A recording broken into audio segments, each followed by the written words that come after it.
l'eau c'est la vie. L'eau c'est la vie. Quand vous avez les lois, les alliés déjà que vous avez fait la vision chef de l'État, vous avez détruit le chef de l'État. Assez.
Bonjour à tout le monde, et vraiment, les autres, mon ami Soussou, ils allaient me coller. Ce que mon ami, cela veut dire le dossier bandi. Tous allés, les bossons à bien, puisqu'il fallait tout le bas. Il fallait tout le bas. Tous allés dans l'émission Bazo Benga État des droits. L'émission Bazo Benga État des droits, ils ont un dossier, ils allaient qui. Est-ce qu'il y a des droits? Vous comprendre, les lots Bazo Benga État des droits, je vais éviter. État des droits, il fallait qu'on tient mon tour. Na droit na ye mutu aiba ko respecter ba principe aiba ko respecter mibeko ya mboka aiba ko tambola na se ya mibeko. C'est ça bazo benga état des droits.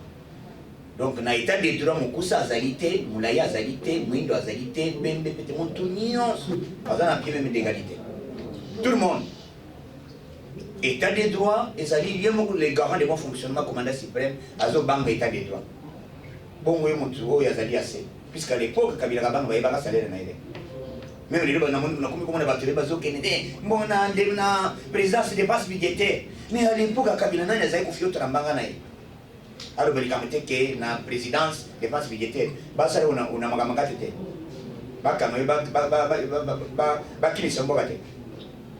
Les lots, aux alliés, dans le dossier, et Belé, Nakoluba, et le Waliboso, d'abord, coup de chapeau. Na sorti au gouvernement, puisque Batouza est posé là.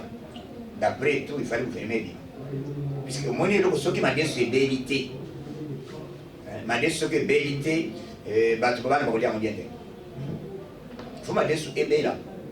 Il faut que est là. Donc, pour comprendre automatiquement que le gouvernement est fini, et le gouvernement va guérir le premier ministre Salva. Ballon, mon côté, triage à l'Iboma. On a évité le triage. Ballon, mon côté. On a monnaie au Italie. Là, ballon à l'Italie. Puisque le vrai bord est au Tanane. Ou bien à Turquie. Vrai ballon. Faut que ça triage. Nous avons un souci. Donc, ceux qui ont bien été ministres, donc ce n'est pas le fin du monde. Ils ont peut-être l'occasion où ils ont eu ma casse. Donc, tous à la l'aise, tout ce qui est c'est une chance de travailler. Coup de chapeau, on a ministre, tout va venir. Il y a premier gouvernement, il y a union sacrée. Oh, il y a une sécurité, union sacrée, ils ont installé. Et si Mbakatibis, qui est un commandement. Mais les lois avec Fatih Béton, union sacrée, tout Sangani, ma parti politique, ils ont été église. Tout le monde n'a vision pour aider le peuple congolais. Voilà aujourd'hui, coup de chapeau, Madame Eva Bazaïba. Ceux qui le lèvent Bazaïba comme ministre, ils allaient en cause à ça. Na lobaki que pourquoi pas pour moi si moi azali kuna na MRC avec un peu ministre de nous madame Eva Bazaï ma ministre environnement c'est ma moitié matoleka qui est là goût de chapeau puisque na yoke réponse na ya lobby ayaki ko servir et le quoi les bosser azali intérêt général to ko kenya le pays compétition de élection mais montrons ko élection montrons ko gagner. Et bah, qui Martin Fayou le temps à se défendre. Au moins, effectivement, il est 0,6, 0,10. Il y a un non, il est là pour servir la nation, pour servir un individu. Et tout le monde, dans le monde entier, on est en train de chanter Félix Tshisekedi, chef de l'État. Militaire wana Isidore, azali major, à côté na lupangu, eux azali abato. À côté na lupangu, monsieur, azali major Isidore, na Bukavu. Donc, à côté lupangu, puisque azali major, lupangu ezali d'abord, ya mutu. A sombi na mbongo na ye, fiche parcellaire, nyonso ezali ya mutu. Yo koti, ok, numéro de dossier zali RC 11 237 dans le tribunal de la grande instance il y a Bukavu des dossiers où ezali dossier où tozo senga lokola ye azali militaire bafundi na auditorat militaire na niveau ya Bukavu dossier zali ko avancer te ba yepe bafundi ye awa na niveau ya Kinshasa à l'époque ya Kabila Kabanga dossier wana ezali évoluer. C'est pour cela biso na kati état de droit aux ala soldats aux ala civils aux ala policiers mutu nyonso na sa mibeko il faut que respecter état de droit que respecter le bato aux autres eloko mutu na makasi te puisque ozali militaire ou bien non d'abord militaire il faut être exemplaire. C'est ça l'état de droit. Dossier ya Biti Safari Biti na Safari Biti ya monsieur oyo alali kaka na tongo boye aye akoti lupango puisque akutaki lupango wana na conflit akoti na ye avandi nazomona déjà bazoloba comment état de droit tant besoin qu'état de droit président na biso et heureusement toujours jusqu'au ministre de la justice encore oyo azali mwasi na banzi peut-être mona niveau ya justice ndenge ekomata dose ekomata nalingi dossier ya Safari Biti ezonga na droit madame akei kofunda na auditorat militaire balibere esika wana na Safari Biti policier moko aye apesi ordre azobima te. Est-ce que auditorat apesa ordre? C'est ce que je me demande, que est-ce que justice ango komi ndenge nini na mboka na biso biloko bongo tokolinga te ke babétise wana eleka Fachi Beton azali kotravailler boyoki déjà bapoint essentiel oyo ministre premier ministre Sama Lukonde alobi eloko ya liboso ezali sécurité ya mibale ezali social ya misato ezali d'abord gratuité enseignement ya mine ezali justice donc justice ezali mpona mutu te ko aza mulai to azali non mutu nyonso donc Sama Lukonde alobi voilà parce que nayoki déjà chef kitu naza kuna non chef kitu nite oyo banome na affaire étrangère ezali nani Christophe Lutundula nde banome comme ministre affaires étrangères. Bon Fachi ye moko azali grand diplomate kuna omoni lokolo toza na kati ya coalition plutôt na union sacrée faut totia bato nyonso à l'aise nayoki moyino ozangi akomi ministre ya enseignement supérieur alongoli nani oyo nani Thomas Lwaka côté Didier Budimbo aza na nini ya nini hydrocarbure côté oyo nani Tony Mwaba azali na enseignement donc tozokende donc toza match ya masekite eza match moko compétition côté kuna toza na intérieur oyo ministre azali lifi le secrétaire général adjoint ya IDPS donc mutu nyonso oyo akoti te chance na ye mpe ezali donc tozala kimia tolandela makambo nini ndenge ezoleka mutu tomipesa na mosala naza na bato oyo ya bazali na plateau tokopesa mutu na moko akose présenter mpo boyeba ke eloko nini epousse bango bakoma awa ntango tozoloba état de droit même le gouverneur qu'est-ce qui se passe donc tokoyeba makambo ezali koleka na mboka na biso. Bonjour mon frère. Bonjour papa. Comment on a dit? Bon, comment on a dit, c'est Alain Badibanga Bantou, président national de FIPEC. FIPEC, c'est-à-dire Fédération des unités de potabilisation et commercialisation de l'eau en sachet. Ok.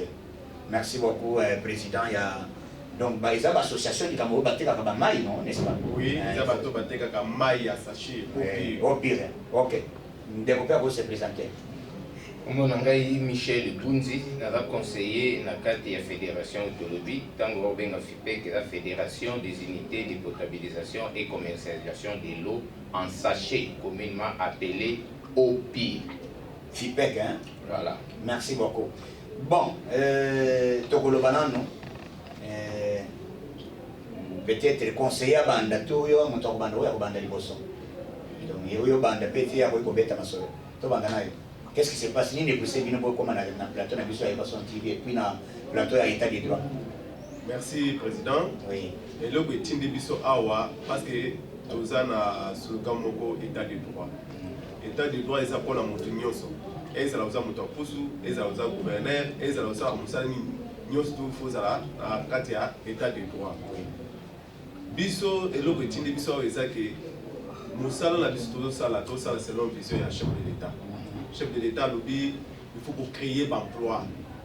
Créer ba misala na kati ya mboka et puis quand kotombola moyenne classe et petite moyenne entreprise. Bana Congo batomba. Mais tu komona ke na mboka na biso bazo pesa faveur mingi na ba étranger. Kotala ke bato bayaki na au pire na mboka na biso eza ba étranger. Mais ba étranger tango baye na masolo au pire na mboka oyo. Bakamba au pire za mabe ezalaki te. Alors travailler calmement makamyo ezali ngo malamu. Mais biso ba congolais to copier musala wana o bana ko sala. Lelo ko na maboko na biso et komi ke o chasser les amabe. Au pire les amabe te sachez les amabe. Bo se bandaki na no au défi na 2007. Tant que pour landela, to mi na 2010 ex-gouverneur avec le bageza au défi te eza sachet na interdire sachet ça c'est zo samboka. Mais sachet aux zo samboka eza uniquement kaka ya au pire. Tandis que sachet eza na ba qualité nyonso. Donc, il faut que l'on ait une proposition. Donc, la proposition en exercice. Ceux qui ont monné le lingue pour travailler, après tout ça, ils ont un poids. Donc, banda qui misalawana, biso ba producteur, tout ça, $50, $50 chaque semaine. Tout ça, ba soso, tout ça, ba loso. Tout ça, les opérations, sachet contre poulet et dans les l'os. Tout ça, on a commis à Kalam, au moins 50 Maïbi, tout ça, on a commis à Kitambo, tout ça, on a commis à Kwasi. Ils ont en 2010. Ceux qui moutoyaient à 5 kg à sachet, tu peux un poulet. Ceux qui moutoyaient à 1 kg à sachet, tu peux ça combien l'os. Bah, sachet, Banakoya, Batuazo, qui est de Kolokota, ti, na Kalam. Si na ba terrassé, en tout cas, et ça là que nous avons senti que chaque samedi, au comment on a sachet dans ces dépôts, sachet récupérable. Nous sommes pour l'État qui a mon élément, le ligne pour récupérer la salité. Et puis la salité au sachet est riche. Donc on a la machine à recyclage, pour ça la pavé, pour ça la boue, pour ça la boue. Tout ça là pendant 12 semaines. En tout cas, tu peux pas le congolais. Les lobes vous avez 50 personnes au PC, semaine où on a 40 personnes, semaine où on a 30 personnes, tout le gouvernement a tué biso poité. Tout tiki. Tu vas continuer pour ça, Moussa Biso, André Kimbuta, Tika Biso, par rapport à mon action de Banoko Salawana. Donc, comme en 2012, ex-ministre de l'Industrie, Rémi Moussoungaï, tant que tu as continué à pouvoir, tout le monde a interdire toujours sachet au pire. To mitu ni mboko izaka comme position so koya kaka amona kelo monsieur tezaka sacha au pire ye ya yezala ki te ko la police akanga biso bientôt ça la beauté ya yezala ki ba équipe ya ministère les trois équipes ce qui yebwe ba komi na usine na yo ba misi ba manyo si banda ba nyati ba pasoli ba zui ba machine ba kela yango ti le sike kenda to yeba kati to bandi ko tala ko tala ye ale abata biso aboya na ye ko yamba biso nani wana ministre industrie, ex-ministre industrie Moussoungaï, Rémi Moussoungaï. Ministre provincial. Non, ministre national. Si vous avez un ministre national, ceux qui vont payer ces chassés, les Rwanda, RDC, c'est 11 provinces. Province, c'est ça qui chasse. Mais la province, c'est Congo, la province, c'est au pire. Sauf Kaka, na Kinshasa. Mais de occasion, il y a un ex-président de la République. Et ça, en 2013, le 13 janvier. Donc, mais quand il solo la naie, tant que biso tuza bana mboka, yoza président, voilà pour ça bana mboka batombama. Donc, mais pour expliquer biso tuza dans domaine ya mai ya sachet. A tout le biso eloko ni ba pekisi to biso eloko bazo pekisi za sachet ba lui que sachet et zo de ça mboka. Donc, mais là pour solo naie, ba échange to solo li après ko solo la le 23 février, un mois après. Journal officiel, ordonnance présidentielle et Bimaka. Les années signées par Yemoko, président de la République, na Augustin Matata Ponyo. Oye banda ko intéressé biso. Taxe sur la mesure, les emballages non biodégradables. Les avec mèches, plastique, carte prépayée et sachets. Mais bah, le connaissons là, comme les autres travaillent dans le normal. Est-ce que vous avez un document? Tous les documents, c'est ça, c'est ça. Bon, tant que tu as ordonnance présidentielle, biso moko to mema ki amoti na hôtel de ville. To kutana na ex-gouverneur André Kimbuta. To la kisie, abi mo to kota na séance de travail, to pesa na ba idée, lo lengi ni to ko futa taxe o ibana ko tala biso.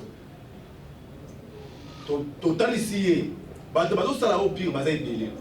Mais ba to baza na kati ya FIPEC to zaki 53 personnes à l'époque. Mais tout le monde est basé sur les clandestins, basé banaté. Ceux qui ont dit que FIPEC est mon foutu à Mbongo, bah tout le monde va foutre. Mais Mbongo, on doit soit charge, on doit payer ça dans la hôtel de ville. Mbongo, il faut payer ça dans la source. Dans les séquences, ils sont emballage. Dès que tu as son emballage, bakati sont bons. Pourcentage, on est peut-être bilo ko balo ko na $20, bati lo $22. Oyo balo ko na $50, on se met na $53. Dans le sens où on a un besoin de source. Mais bon, on les a été contre la poche à nous. Parce que bis ba producteur depuis tout ça la bataille to foutaka. To foutaka environnement, to foutaka DGI, to foutaka impôt tout, to la résistance commerciale. À part wana, oyo mbongo eza seulement pour la salubrité. Tellement la solution on a qui est propre. Qui est propre ndeni mbongo oyo to pesa oyo eza uniquement pour la kosomba sachet. Système ya libendi. Ceux qui motoyé na autant de kilos ya sachet au PCN, par exemple, 1 kg, 500 francs. Pour, à l'époque, dollar, ils ont 90. Donc, peut-être qu'il a calculé à 500 francs. 1 kg à sachet. Ceux qui peuvent monter 10 kg à sachet, ils ont 5 000 francs. Ceux qui peuvent monter 20 kg à sachet, ils ont 10 000 francs. C'est-à-dire que vous avez dit que misala au lait que vous avez misala. Ba jeune belé bazar bazo senga senga na balabala okende boyo te na dozanga transport dozanga boyo soka lokoti mwa ba kilo na ya ba sachet a commune soki na commune soki place ni ba check non soko commune na ba sachet awa ba peser ba pesi autant moi que misala ba kesani ndenge to solo la ki mbongo wana ezali ki ma pona ko récupérer ba sachet to yeba ki te que lisolo ya sachet ko zonga ka lisusu pona ko ba sachet zo bi samboka te donc bino ko solo la ki l'État congolais à l'époque, à travers Joseph Kabila, na Matata Ponyo. Oui. Basignaki, à les ministériels, il y a qui, l'ordonnance Basignaki. Tant que vous pas Kimbuta, il faut procéder, il y a déjà qu'il faut opération pour que sur le terrain, pour que le quota déjà. Opération on est banda qui est banda. Bon. Biso tant motolobaki to pesa ki opération wana ezali na maboko ya hôtel de ville parce que biso to koyi ko gérer en outil. Donc, André Kimbuta à l'époque. André Kimbuta à l'époque. Bango ndeba kenda ba kozwa mbongo na source. Et puis André Kimbuta salaki arrêté, tout ça peut arrêter wana. O penze la ki se que non na par rapport ya biloko biso to somba na kati ya ba usine, bango ba ko récupérer mbongo wana pona kolokota pona ko somba ka ba sachet oyo ba tumusu ba ba kolokota. Ezala biso so to lokoti so ko pegena ngo pa ko somba biso. Ezala mutu musu so ka lokoti akei ba somba ba sachet. Donc il faut pas qu'à bino donc opération bino nyonso boyokanaki opération no bana ko sala ngo na hôtel de ville. Hôtel de ville. Mbongo banda ko bima. Mbongo banda ko bima parce que tant administration arrêté wana mbongo banda ko bima tile lo mbongo zo bima. Mbongo wana zo bima tile lo. À partir de wana kimi kotaki au pire bana ko kangano société to bana ko travailler na biso calmement depuis 2013 na août. To komi na 2014 to ko ke biso ba to au pire to za na deux ministères. To za na ministère o ezota la biso ya énergie, to za na ministère o ya industrie. Et puis o makambo to solo ko les makambo ya environnement. Bon tant to ke na compte ya énergie tout ça, il demande d'agrément à celle qui sont arrêtés. Arrêtés, on les a uniquement pour la FIPEC. Que Bato Baza autorisé va travailler au pire des la fédération FIPEC. C'est-à-dire que Moutounion, si tu as ça au pire, après il y a la carte FIPEC, FIPEC a encadré. Pour FIPEC, il y a Moutoutel, ceux qui ont travaillé, tout le qu'il a eu, à la résistance commerciale, il faut foutre un document, il faut foutre un bon trésor public. Mais parce que les biso arrêté wana. Tant même pour ça arrêté wana et comme normal to bani ko travailler depuis 2014. OK, tozo ka président. Tozo ke nemba puisque temps ils allaient une photo za nzana ba minute na biso. Problème na biso ezali na minute temps où déjà Kimbuta sali assimilé bino arrêté pour quitter sur le terrain pour fonctionner combien de temps et puis makamoni na minute qu'est-ce qui s'est passé le pousser bino beaucoup mawa les années voilà au moins voilà et le pousser biso to comme que depuis 2013 2020 to bandi ko travailler calmement bon muto bandi ko déranger biso azala quitter parce que ce que lingo déranger biso to yebi ke biso to koti saka mbongo na trésor public tant to na 2017 ex-ministre Tibala a mis été arrêté na interdiction ya sachet tokenda beaucoup komona ye ko lakise ba document to zanango et soukaka wana et continue à te to comme en 2020 arrêté bimi depuis février biso to yeba kité arrêté du maki oyo gouverneur actuel Gentili Mobila a mis qui arrêté interdiction ya ba plastique na sachet à partir de novembre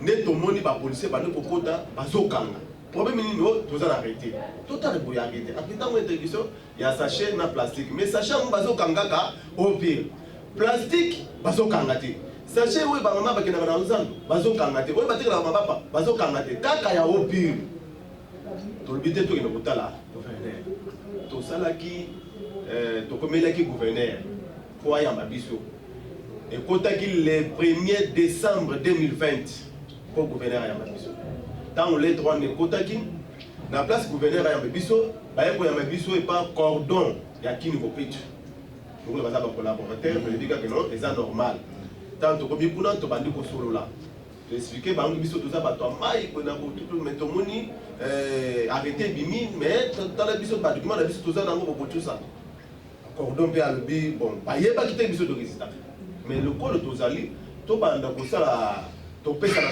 ba idée to pesa ba on cahier de charge lo lengi ni to ko gérer parce que biso toza to yebi façon ni to ko gérer ba salité wana ko biso ba to tchadam toza la technique ko to ko gérer yango ceux qui vont associer biso na bino to ko yeba façon ni ya ko gérer parce que musa na biso to ko lima e ko faté po eza musa ba to ba yaka musala o tilelo na ba mboka na ba mweza net na Nigeria baza plus de 160 millions d'habitants. Le 1er décembre, Tokenda qui continue à lettre na hôtel de ville pour le gouverneur à Yamabiso. À partir de la place à Yamabiso, cordon, il y a qui ne peut pas tenir mon Yamabiso, tu solo naïe, tu peux essayer de cahier des charges de Biso, tu fais ça de le 1er décembre, il y a l'année. Il y a 2020.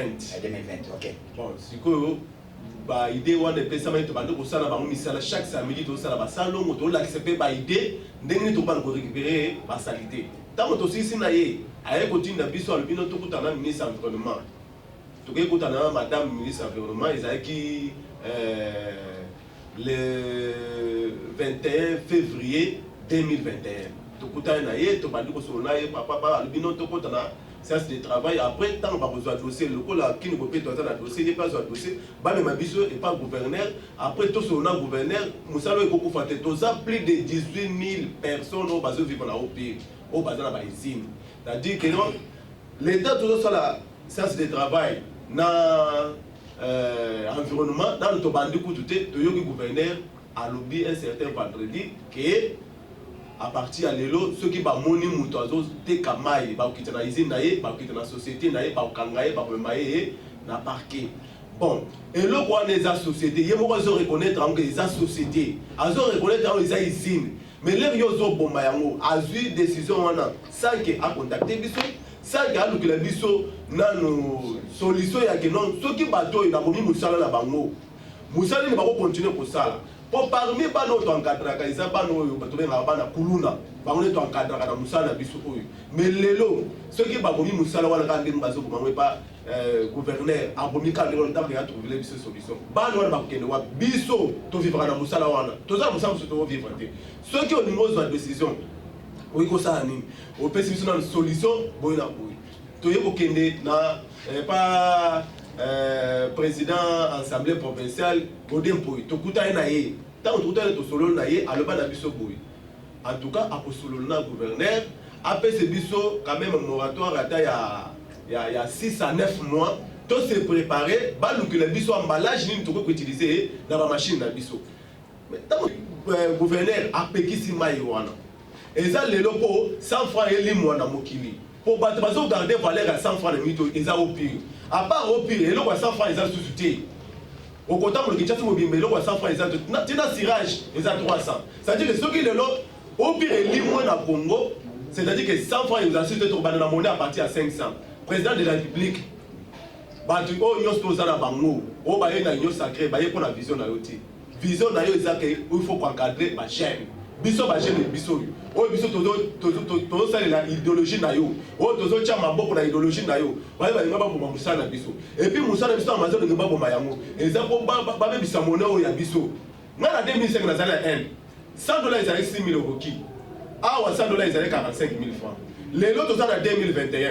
$100 dans un des 6 000 euros qui, mais chez nous, $100 ils ont 100 000 francs. Mais Badouane, Bazo Sala, que non, Moussa Nabissé Koufou, ils ont toujours pas une guerre. Pour les lots, ceux qui ont pire Koufi, Bangaba ont moyen pour Matissa Bama, il a 500 francs, et nous avons 500 comme on a 1000 francs. Et là, dans la parce que dans 2005, Mayo et Bazo à 500 francs, ils ont une valeur à 500. Mais $1, ils ont une valeur à 450 francs. Le lot si quoi $1 à 2000 francs, Maïwan les a à 500 francs. Bah tu vas empêcher pour pas mettre ça été et ça biso bah au pire. Ceux qui le au pire les athées, Maïwan les combattants. Peuple azana moyen pour vivre dans Maïwan athée. Peuple les azana moyen pour vivre dans Maïwan athée. En tout cas, to sengi président de la République, talé le Cambo, où ils a état des droits. Aux tata, biso toza bana toza epana yo pouvoir toza kango ezalaki pouvoir moko ya keno biso toza na isengo. Biso toza esengo ezala oza commerçant ezala oza menuisier ezala oza mutu sala bilanga ezala oza mécanicien mutu nyonso toza na esengo na pouvoir biso toza na poste toza ba ministre biso toza na poste toza na ba gouverneur te biso toza na poste toza na ba politicien te biso toza ba commerçant ba opérateur économique. Merci beaucoup. Ndeko ko loba moki puisque tokenya bango puis na tokana maso. Na ina loba boye.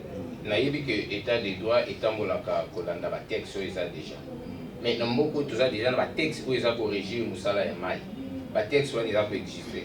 Alors, ça, les biso mikanda, où ils ont bien biso, tout banda kosala Maï na emballage sachet. Sachet nyonso, et dans la biodégradable et dans la non biodégradable. Mikanda wane yali, et ça nous révoqué. Tu yebi, tu allais na mikanda où ils pété biso permission. Tout ça, la vente, il y a au pire. Toteka mai to conditionnant na eloko nyonso do mikanda wana ezali to kanisaki gouverneur akoluka biso amona mikanda oyo tozana ngo oyo ezopesa biso nzela to sala musala na biso po émission ya état de droit biso atoye na état de droit gouverneur asali yango te na bandi état de droit et lobby pe avant au tabler aux décision contre mutu il faut oyoka ye gouverneur tilelo ayoki biso te na bandi ko pesa raison na fumo banga moyo tango alobaki que gouverneur a travaillé moko associé à batute pembeni na ye parce que so gouverneur na biso a travaillé na ba collaborateur na ye na bandi ministre de l'environnement asia solola na ye pona biso azana cahier de charge na biso azana memo na biso na bandi numéro 1 ya kine bopeto a solola na ye pona biso to sali biso moko demande d'audience to sala to tindela gouverneur Tilelo ayambi bisoté, a sololi na bisoté, a eu décision yemoko unilatéralement contre Moussala Oya biso.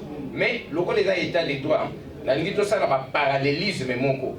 Totala banani bazo sali sa chef de l'état, banani bazana vision chef de l'état, na banani na munoko balobi bazana chef de l'état, mais na ba acte baza contre chef de l'état. Pour nous aider ba yebela bango na bambuma. Oui. Donc ibwe. Chef de l'État à lobby, il faut atombola entrepreneuriat yaba nationaux. Na bandi na musala ema yaba sachet yo ezaba nationaux mtuba osala yango. Bokonzi mboka Kinshasa baza ko bomba yango.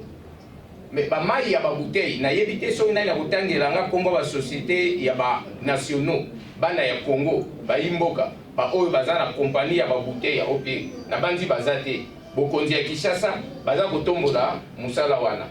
Donc batu bapaya bakende liboso na mboka Kinshasa bana ya mboka bazonga sima tango président de la République alobi atombola entrepreneuriat local ya bana mboka ese bakonzi ya Kinshasa bazanzela moko na président de la République na bandité na pesi ya mibale na lobi boye bato wana basalaka ba gouverneur ya ville ya Kinshasa alobaki a supprimer musala nyonso ya sachet eloko nyonso babengi plastique na du kombo bien plastique. Bouteille salaka mai eza plastique. Sachet salaka mai eza plastique. Gouverneur a dit que audience et ordonnance comment on appelle ça arrêté à petit plastique nyos.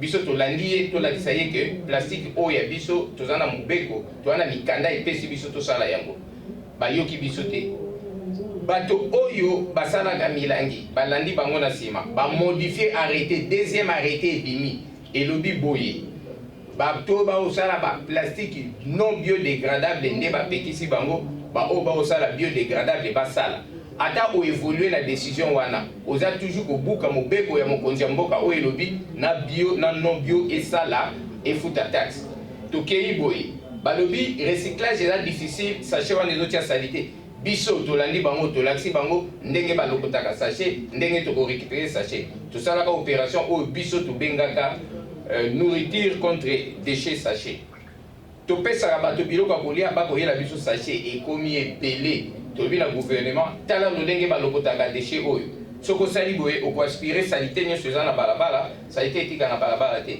mais ekokoma mokumba na yo oyeba finition terminus gouvernement asali yango te aboyi kosalela yango biso akei kosala yango na baétranger basali bausine e recycle babouteille plastique sachet eza plastique bouteille eza plastique mais machine wana ekotransforme na bouteille na sachet yalobi te machine wana etransforme kaka bouteille sachet te mpo sachet eza eba na mboka soko bana mboka babouti vision ya président ekokende liboso il faut vision ya président ekweya. Merci beaucoup, merci. Je pense tozokende déjà na suka donc déjà na suka pour comprendre que biso tozoloba état de droit biso tozala bato ya sentiment te tozala na sentiment te puisque tolingi toyebisa gentil ngobila boye yo lobi ozosoutenir chef de l'état oza na vision ya président de la république mais vision ya président de la république ezali ya kolongola chômage kolongola chômage kozwa bagene kopesaka mosala eloko ya liboso ezali soki ozolongola olingi mai bateka mai te faut créer d'abord quelque chose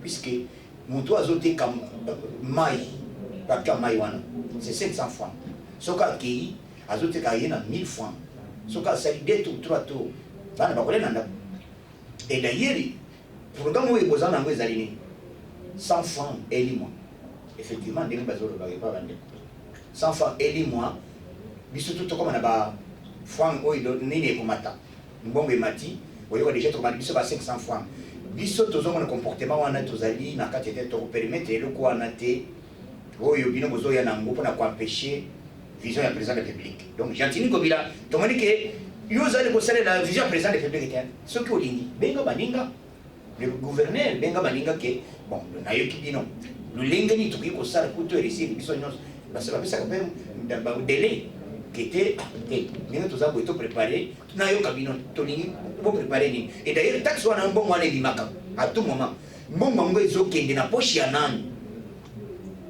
lelo ozokende kopesa privilège na baexpatrié baindien bango bateka mai na bango baya kaka ntango ozolobake bazolokote plastique sachet eza plastique fokalongolo mpe na basachet donc bapona kaka babocal batika basachet donc politique wana nde tozokondana yango avec dernière énergie tozolobaki na pouvoir na biso tozolinga d'abord koaider population ntango ozokende okei kobuka obebisi d'abord eza eloko moko koluka crise ozoluka crise na mboka na biso ke peuple oyo bato oyo balinga komena difficulté ezali régime des eaux bapesi bino mbongo botravailler esnel bapesi bino mbongo botravailler bozolinga kotravailler puisque nango nazoloba il faut kochange bato nyonso wana chef de l'état toana mosala wana donc mosala ezali ebele nayoki complot ezali koleka même na transport nayoki ke bazali bademobilize nde balokota bawata baoto bazotravaille na kati ya transport eza bademobilize cela veut dire basoda ya kala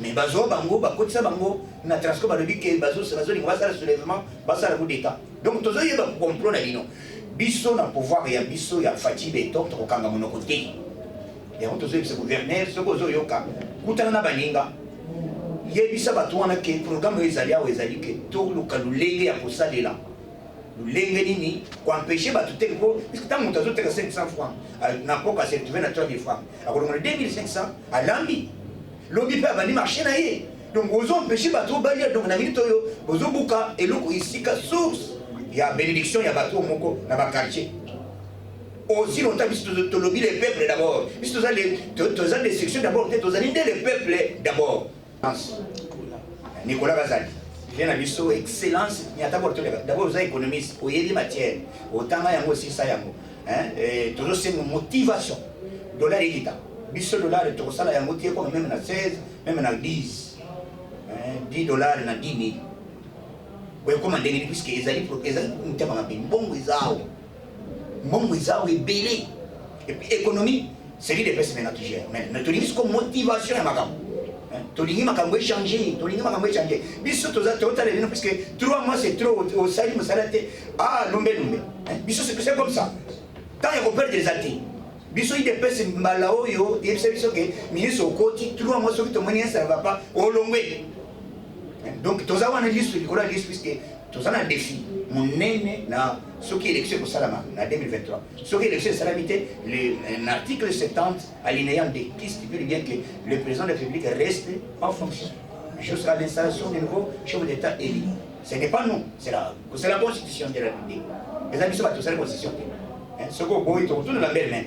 On va interpréter les dino comment même au Malanga, embaucher les Cambodgiens. Hello. Merci. Nous avons fait ça mot de la fin en déco, puisque tant les alliés pour les cas, va clôturer peut-être photo à Ossal Masolo. Mot de la fin. De la fin, nous avons 5 président de la République. Biso yeyo. Tout ça, les mois initiative pour la mandat de chômage dans la RDC. Lelo, bangwana balubi 1 kilo ya milani 100 francs. Ok, biso tant que ça la séance de travail, tu as 1 kilo ya sachet 500 francs. Tant que 1 kilo ya milani 100 francs, pour mon amour, tu dois trouver 5000 francs. Fois même 50 kilos. Mais plateau est à 50 kilos ya milani. Plateau est cotonda. Comme on doit trouver 5 000 francs. Aux hommes de façon, les étrangers vont utiliser le bisou. Balingi na bango bisoté. Balingi na bango bisoté, balingi na bango bisoté. En tout cas, président de la République, tout ça dans Simanayo, ata batu ya mokili. Oyo balingi na bango bisoté, o balingi yoté. Bala poso to tomboka te. To ebinyo so bazo sala. Politique na bango ezaki peuple a tomboka. Lokola ba yebike batu o pire bazai délai. Biso ba tout ça na bopile na ba basala ke pa na biso na ba bateka na ba o ba melaka tout le monde wala yo so na bazala posa ba tomboka mais to tomboka te pour ils a pouvoir tout ça qui a makila ils a pouvoir to kemi pendant 37 ans pour la rejoindre. Merci beaucoup. Moi de la fin de quoi na kusenga na bakonzi mboka Kisasa bayoka soni ke bazonga sima liboso ya koza décision na bango esengelaki bakutana na biso toloba na bango décision na bango eza unilatérale eza unique eza mabe eza malamu te décision ezwamaka bongo te soni ezali te oyo achangeaka te kaka zoba bino boza bazoba te toyebi te botangaki mpe boluka biso boza na bacorrespondance na biso boyebi adresse na biso bengani biso tokutana tosolola masolo ya mboka tosimba chef de l'état tokende liboso parce que au beaucoup ça ils ont mon la vision chef de l'état vous soutenir entrepreneuriat étranger entrepreneuriat local et zozonga sim bokali sabino moko malamu tango bobo makambo mai oyo na kisenso ba komela mai ni régie des zones na komi konate na selemba ba komela ni au moins boko violer même droit de l'homme international l'eau mai eza eloko ekoleka le plus moins cher après mon pépé eloko moins cher eza mai parce que mon pépé toza nango fele mai akopesa moi eloko moke bato basentir te topesa bato mai na 100 francs na bisika nyonso l'état akoki nani kopesa mai te biso toza kopesa mai yo lobi bokanga mai na biso kanisa kende na prison de Makala ça fait une semaine passée mai eza te na prison ya Makala bazo vivre na ba mai oyo ya biso oyo zo pekisa toyebi te olingi bato bazana bo moito bazana na kufa na bandi to merci beaucoup boyoki peut-être pour comprendre biso bit oyo to lobaki ke Yoka Son TV la chaîne oyo tokolobela kamboka na biso tokolobela peuple congolais. C'est pourquoi Zamalinga qui tozala na Makala mai ezate pendant une semaine. C'est-à-dire quoi? Donc politiquement on a le ba ministre boye baki défi eza monene. Boya na bolingo. Bolungo ba nani ba sentiment ya ba parti politique na bino.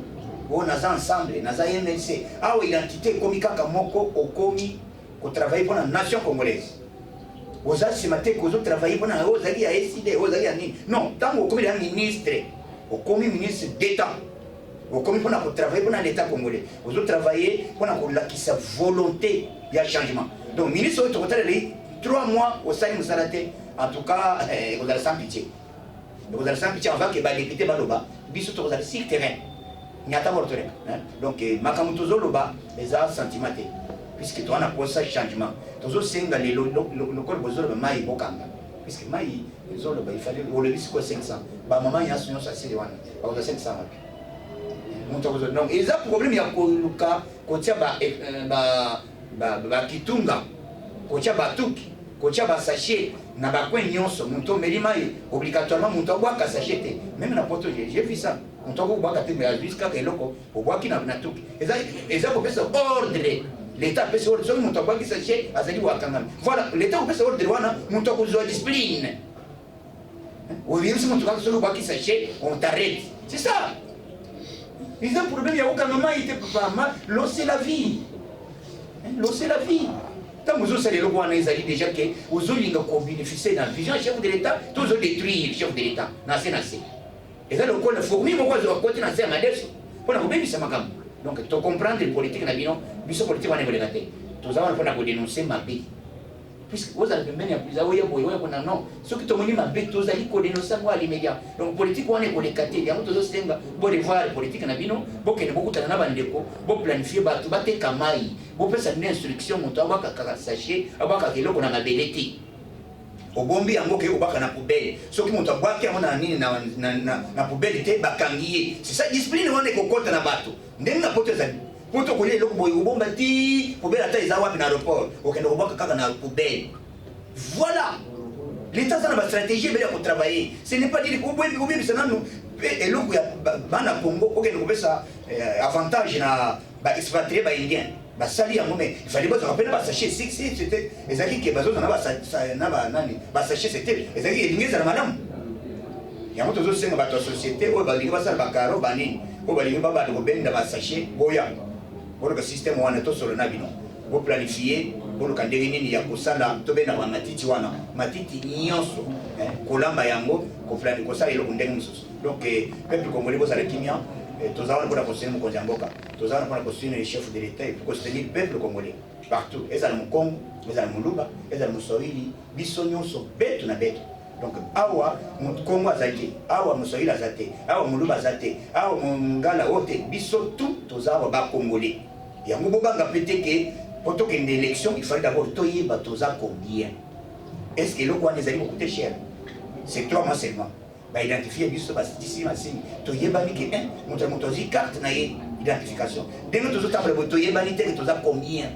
Bana toboti banani woto toyebanité et ça la maka tenir par le monde c'est le pays au monde où azangi identité ezali sur la congolais pour la politique mabe ya kokotaka ba rwandais kabila salaka le bwana na ba tunyo ba salaka politique ya nini to isa identification to voter kaka ba rwandais bako tebeli yamuna zo yoka na est kuna ba rwandais bazebeli oyoka ni ba rwandais bako tawate il faut to identifier pourquoi dire c'est ici la gâté il faut identifier les congolais il faut identification et recensement ya ba congolais. Montre motozi carte naïe. Voilà. Biso tant que le président de la République Fachi Beton, tokotika na simatei. Toza derrière vous, tozo soutenir yo ti Mongolais Savoya. Donc Fachi Beton, Oumera. Que Dieu vous bénisse. Bye bye.